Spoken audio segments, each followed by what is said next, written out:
উঠতে বসতে বাবা হাঁকেন, বলবো তোকে কি আর, হতেই হবে তোকে দেশের মস্ত ইঞ্জিনিয়ার।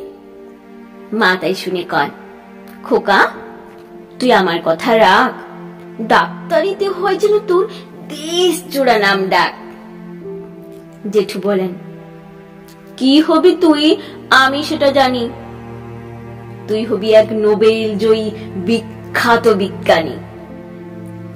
একই সঙ্গে সবাই বলেন, অন্য কিছু নয়, এবার তোকে হতেই হবে স্কুলে ফার্স্ট বয়। আমার ইচ্ছে ঘুড়ি উড়াই, লাট্টু ঘুরাই, আর ক্রিকেট খেলি, সাঁতরে করি মস্ত দিঘি পার।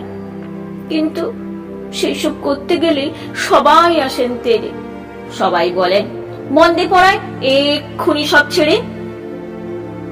কি আর বলবো, এখন আমার অবস্থাটাই এই, লেখায় পড়ায় দিন কেটে যায়, কিচ্ছু খেলা নেই।